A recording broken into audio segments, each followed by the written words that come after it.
السلام عليكم ورحمة الله وبركاته أستاذ. وعليكم السلام ورحمة الله وبركاته. دينش دينا كل سلام. دانيا الحمد لله. شنت عملتش لا شوست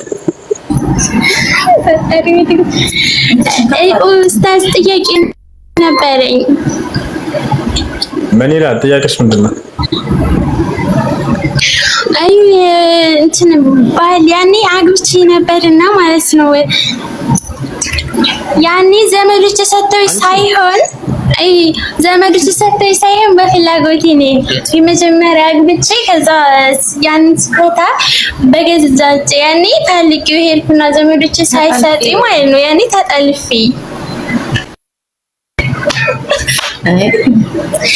ከዛ ሄጄ ዘመዶችን ሳይጠይቅ እኔ ካሰረኝ ማለት ነው ዘመዶቹ ጋር በቃዲ በህስ ተዘሳ በቃዲ አሰረኝና ዘመዶቼ ይዛና አልሰሙም ጭርሱን መጠለፊኝ። ከዛ ከ15 ቀን በኋላ ለዘመዶቼ ሽማግሌ ተላከ ማለት ነው። ከዛ ሽማግሌ ተልኮም ኒካ እንደገና አልታሰርኩም አባቴ ሳይፈቅድ ሳይሰጥ ያኔ ሳይሰጠኝ ነው የታሰርኩት በቃዲ ማለት ነው። ደግሞም አላሰሩኝም ዘመዶቼ እሷ ከፈለገች ምናምን አሉ ማለት ነው። ከዛ አሁን ያኔ በሸሪዓው ጉዳይ አሁን ሳይ ኒካ የላችሁም አባትሽ ታላሰሰረሽ ኒካ የለሽ ታወቅኩኝ ማለት ነው። ሰውየው ደግሞ ተጠልተን ነበርና አልፈታም ብሎ ከዛ ፊት አስባል አልፈታም አለ አሁን ማለት ነው። አሁን ኒካ የለሽም እያሉኝ ማለት ነው። እንዴት ይታያል ይሄ? አባት እያለ ሌላ ሰው መጥቶ ኒካ ቢያስር ያለ አባት ውክልና ወይንም አባት ሳያስር ይሄ ኒካህ ውድቅ ነው። ያ ኒካህ አይሆንም። አይ ኒካ አለኝ ብሎም ቢያለ ማለት ነው እሱ ማለት ነው። ያኔ ኒካ የለህም ተብለህ ቢባልም ኒካ አለኝ ብሎ ያኔ ብር ምናምን ትከፍለኝ አለ ማለት ነው ለኒካ መፍቻ። እኔ ደግሞ አልከፍልም አልኩኝ። ኒካው ባጥን ነው እንዳከፍው ግን ከዚያ በኋላ ያንን እናንተ እንደ ኒካህ አምናችሁበት ኑራችሁበት ከሆነ አንዳንድ ዑለሞች እንደሰጡት ከሆነ ፈትዋ በዚህ ጉዳይ ላይ ያ ኒካህ መቀጠል ከፈለጉ መታደስ አለበት እንደገና በትክክለኛው ሰው በአባትሽ።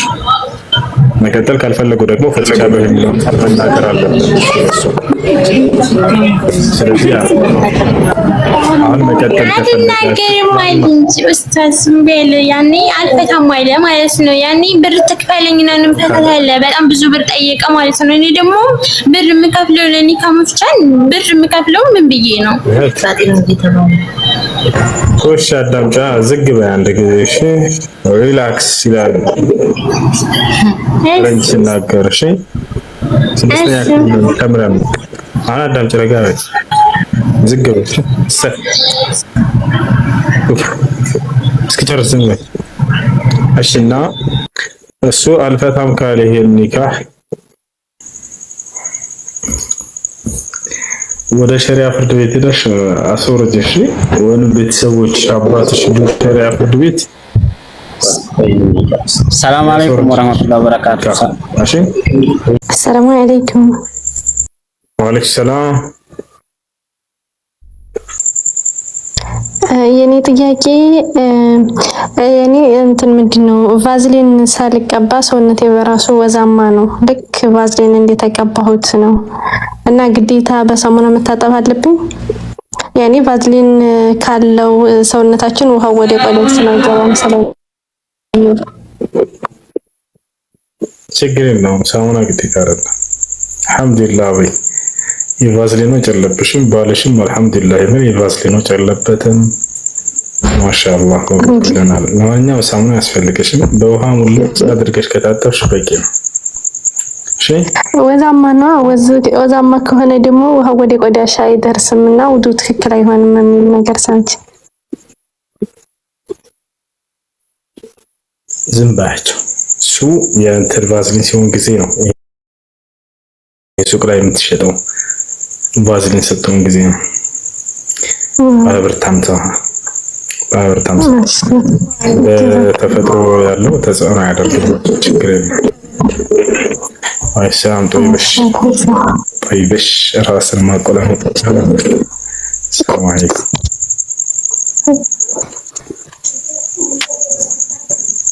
السلام عليكم طيب يلا انزلي تحت وعليكم السلام ورحمة الله وبركاته ماشي ጥያቄ ነበረኝ አንድ ጥያቄ ተጠይቄ ነው እሺ ለሌሎች ጊዜ ከሁለተኛው ጀምሮ ፈጠን ወንድማችን ጥያቄ ምንድነው ለወንዶች ድርስ እሺ የወንዶች ነው የመጀመሪያው ጥያቄ ክርስቲያን የሆኑ ባልና ሚስት ነበሩ እንበል ክርስቲያን ናቸው ከዛ በኋላ ሁለታቸውም ባንድ ወደ እስልምና ገቡ ወደ እስልምና ሻሃዳ ተቀበሉ በኋላ ያንን ኒካ መጀደድ ወደ እስልምና ሲገቡ ይይዛቸዋል ወይስ ይጠበቅባቸዋል አይጠበቅባቸውም በመጀመሪያው ህይወታቸው ኒካሁ ወይንም ጋብቻቸው በቤተሰብ ርክክብ የተፈጸመ ጋብቻ ከሆነ እንዳደስ ኒካ መፈጸም አይጠበቅባቸውም ነገር ግን ዝም ብለው ያለ ኒካ ያለ ጋብቻ ያለ ርክክብ በዝሙት ከሆነ ዝም ብለው ህይወታቸውን የጀመሩት ያ ኒካህ መታደስ አለበት በነብያችን ሰለላሁ ዐለይሂ ወሰለም ጊዜ ጋዲያኖች ወይም ሙሽሪኮች በሚሰልሙ ጊዜ ባልና ሚስት አብረው እኩል ከሰለሙ ሻሃዳ እንዳደስ ኒካህ ሰሩ አይሏቸውም ተፈቷል እንዳደስ ኒካህ ሰሩ አይሏቸውም ነበር ነገር ግን በተለያየ ጊዜ ከሆነ ለምሳሌ አንዱ ሰልሞ ባልየው ሰልሞ እሷ ቆይታ ዘግይታ ከሆነ እንዳደስ ይታሰራል ወይንም እሱ ቀድማ ሰልማ እሱ ዘግይቶ ከሆነ በዚህ አንፃር እንደገና ኒካህ ይታደሳል አብረው እኩል ከሆነ የሰለሙት ግን መጀመሪያ በጋብቻ በኒካህ በርክክብ በዛው በሃይማኖታቸው በቤተሰብ ርክክብ ከሆነ ኒካሁን እንትን ያሉት የወሰኑት ያ ኒካህ እንዳደስ ይታሰር አይባልም ዝም ብሎ በዝሙት ጀምረው የቀጠሉት ህይወት ከሆነ እንደገና ኒካህ ይታሰራል ይሄን ይመስላል እሺ ማራባ ሽክራን እየተሰገደ ነው እንበል ዙህርን ሊሆን ይችላል ሌላም ፈርድ እየሰገደ ሁለት ረካዓ መጥቶት ነበርና ከዛ ጀማ ሰግዷል ሶላቱን ሲሰግድ የራሱን የሆነ ሁለት ረካዓ የቀረውን ሲያመጣ ሌላ ሰው ደግሞ ሁለተኛ መጣና ያንን ሰው ቢከተለው ይሆንለታል ወይስ አይሆንለትም ለምሳሌ አሁን ጀማ እየሰገድኩኝ ሁለት ረካዓ መጥቶኛል ኢማሙ ሲያሰላምት የራሴን ሶላት ለማምጣት ቆምኩኝ ሌላ ሁለተኛ ሶስተኛ ሰው መጥቶ ቢከተለኝ ይበቃለታል ወይስ አይበቃለትም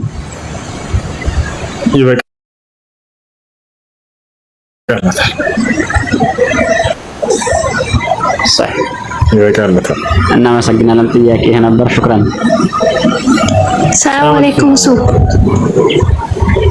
ወአለይኩም ሰላም ወራህመቱላሂ ወበረካቱ እሺ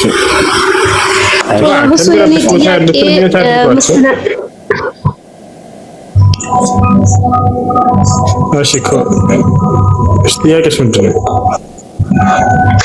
የኔ ጥያቄ መስለን የሆነ ሰው ከሞተ በኋላ ከተቀበረ ቀብሩን ማሳደስ ምናምን ይባላል አሁን እኛ ገጠር ላይ ቤተሰቦቻችን ማጠር ሲሚንቶ ማስደረግ ምናምን ይላሉ ያኔ አሁን መስለን ሀብታም ሰው ምናምን ሲሞት ያሳጥራሉ ሲሚንቶ ምናምን ግርፍ ያስደርጋሉ ይሄ እንደዚህ ይታያል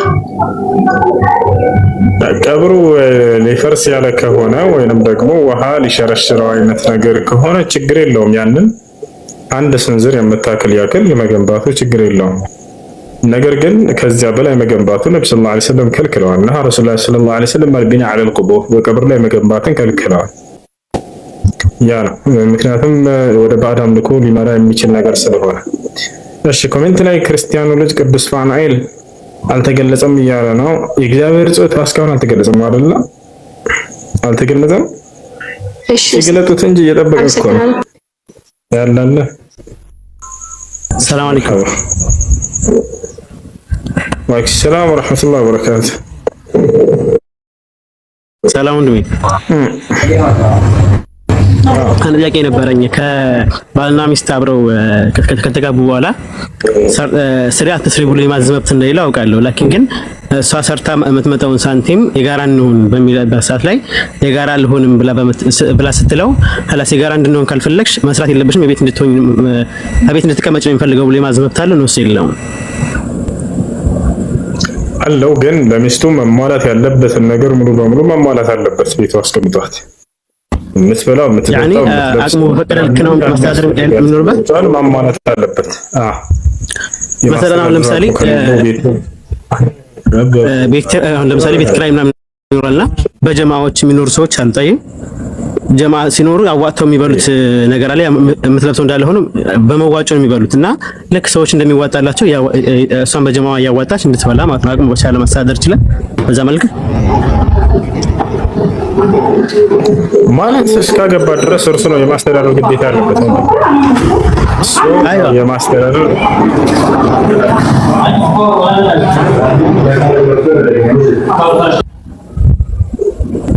ጀማዓ የሚረብሽ ቦታ ሆናችሁ አትናቁሽ። እሺ የማስተዳደር ኃላፊነትና ግዴታ የምትበላውን የምትጠጣውን የማሟላት ግዴታ እንዳለበት አውቃለሁ። ላኪን ግን ከምትበላው ከምትጠጣው ውጪ ማለት ይሁን ደህና ምግቦች ወይም ደግሞ ደህና ልብሶች ነው የሚባሉት ግን አቅሙ በቻለው ልክ ማስተዳደር የሚችል ያለበት አይደለ? አቅሙ በቻለው አይዋ خلاص ይሄን በጥያቄ አመሰግናለሁ። ሰላም አለይኩም። ሰላም ወራህመቱላሂ ወበረካቱ። ይሄን ጥያቄ ሸይጣን ካዲ ነውና አንድ ሐዲሱ በአንድ ሐዲስ ሰምቼ ነው ጥሩ ስራ የሚሰራ አለ እንደ ሰው ነው፣ መጥፎ ስራ የሚሰራ አለ ይባላል። በአንድ ሐዲስ ሰምቼ ነው። በኋላ ግን ምህረት አለው ወላ እሱን አስረዳኝ ብዬ ነው። ሰይጣን ሆኖ መልካም ስራን የሚሰራ የለም። ሰይጣን መልካም ስራን አይሰራም። አንድ አዳምጥሽ ወንድም፣ መጀመሪያ ልናውቅ የሚገባው ነገር ሰይጣን ባህሪ ነው፣ ሲፋ ነው። يعني هو صفة لجن أو إنس متمرد عن طاعة الله عز وجل. كالله سبحانه وتعالى تأذز لامزة يجن وينم يسو بالدرع ይፈቻል። ጅንና ሰው ነፃ ምርጫ ፍቃድ ተሰጥቷቸው የተፈጠሩ ፍጥሮች ናቸው። መላእክት ጽድቅን እንጂ ኃጢአትን አያደርግም። ጅንና ሰው ደግሞ ነፃ ምርጫ ፍቃድን ተሰጥተዋል።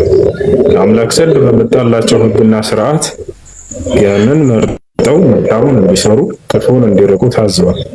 ከእነርሱ መልካሙን የመረጠ አማኝ አለ ከሰውም ከጅንም፣ ከእነርሱ ደግሞ መልካሙን ያልመረጠ ከሃዲ አለ።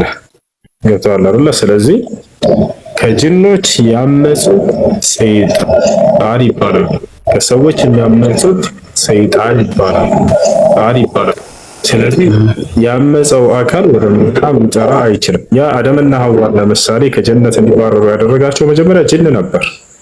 ከዚያ በኋላ የአላህን ትእዛዝ ባመፀ ጊዜ አልፈጽምም ባለ ጊዜ ሰይጣን የሚለው ባህሪ በእርሱ ላይ ዋለ።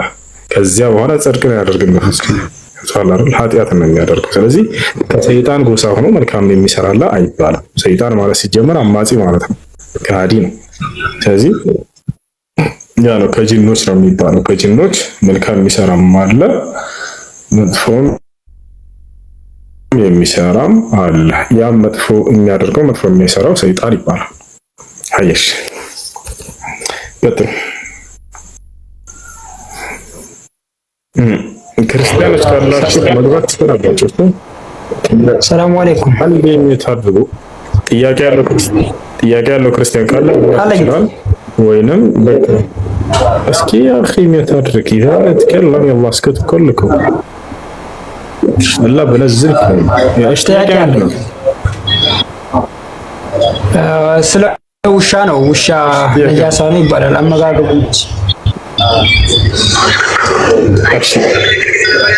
ስለ ውሻ ትንሽ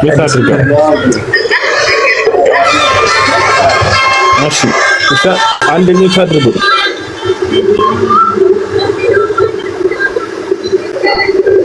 ወርቅነሽ አንድ ሜት አድርጊው። እሺ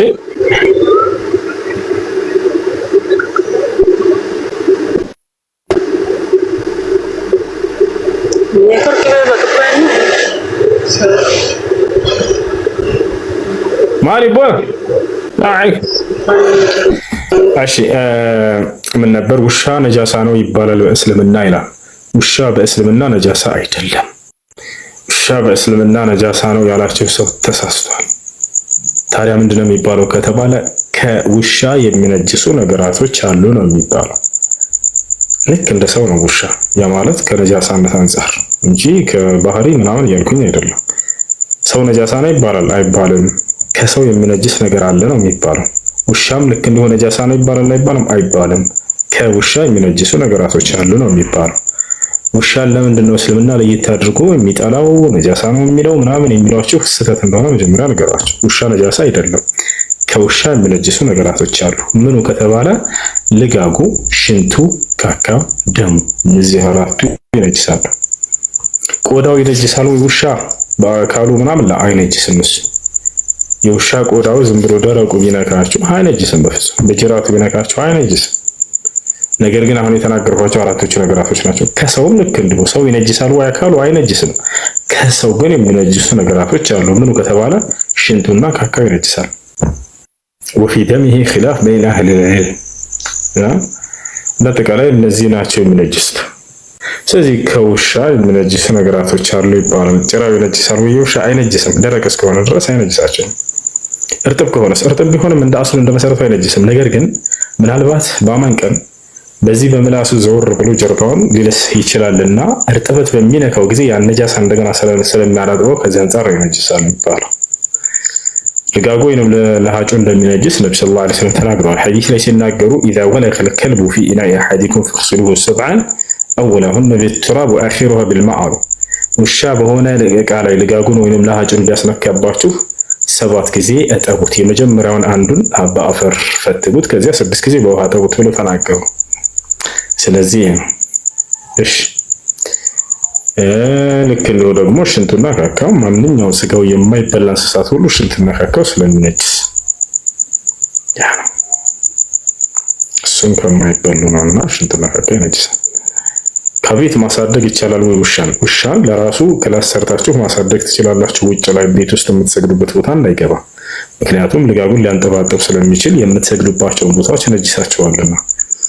ውጭ ላይ ግን ማሳደግ ይቻላል ለሶስት ዓላማ ከሆነ፣ አንደኛ ለአደን አገልግሎት፣ ሁለተኛ ቤት እንዲጠብቅላችሁ፣ ሶስተኛ እንስሳት እንዲጠብቅላችሁ። ለነዚህ ለሶስቱ ነብዩ ሰለላሁ ዐለይሂ ወሰለም ፈቅደዋል። አሜን ነው። ጥያቄ አለ? ቀጥል።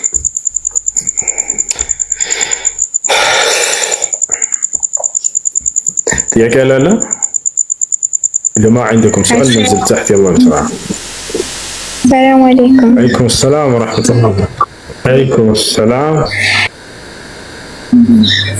ጥያቄ ለምሳሌ ነው ያለሁት ከአረብ ሀገር ነው። ከሴትዮ ጋር ሆቴል ምናምን እሄዳለሁ። በርብ ሰዓት ከ81 ኪሎ ሜትር በላይ ከሄድሽ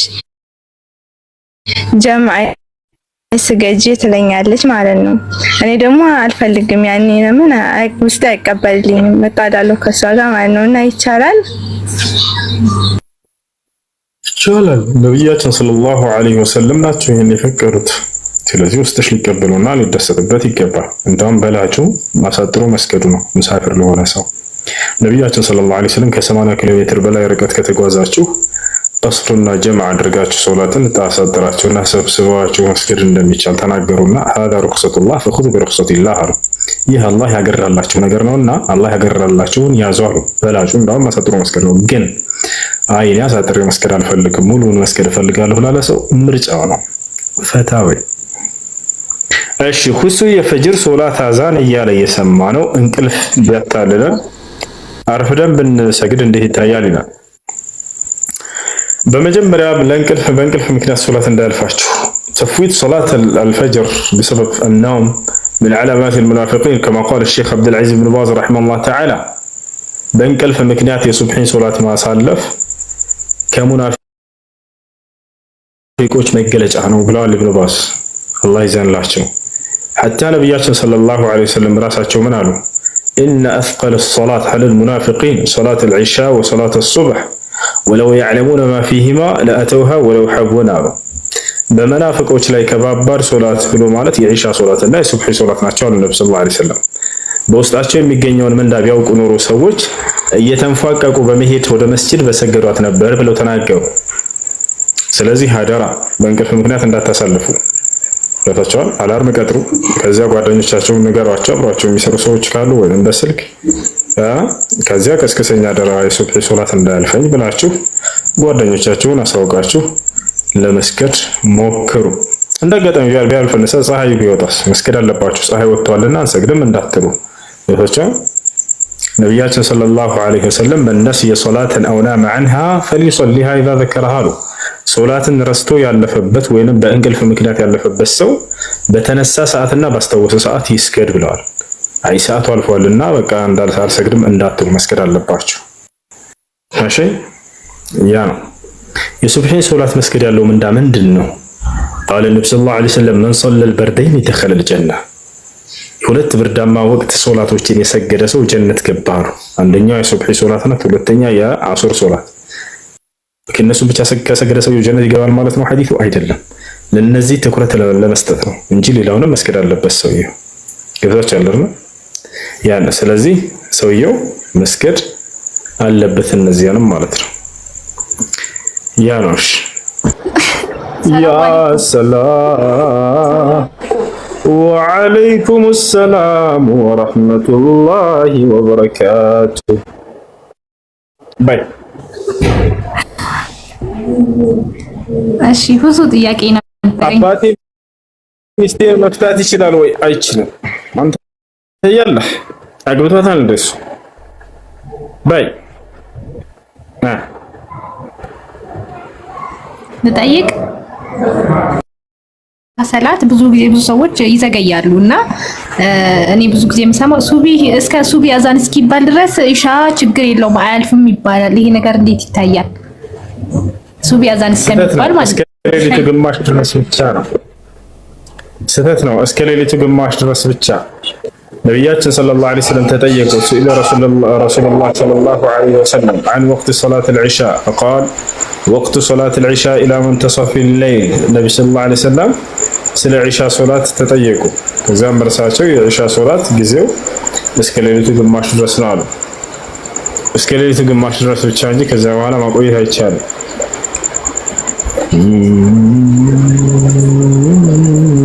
ሽኩራን ጀዛከላ።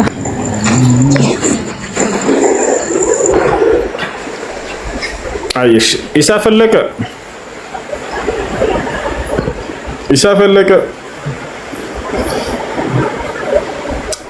እኔ ስንቴ ጠየቅኩህ ይላል። ወላሂ አልቆጠርኩትም። ኢንሻአላህ በኋላ ቆጥሬ እነግርሃለሁ።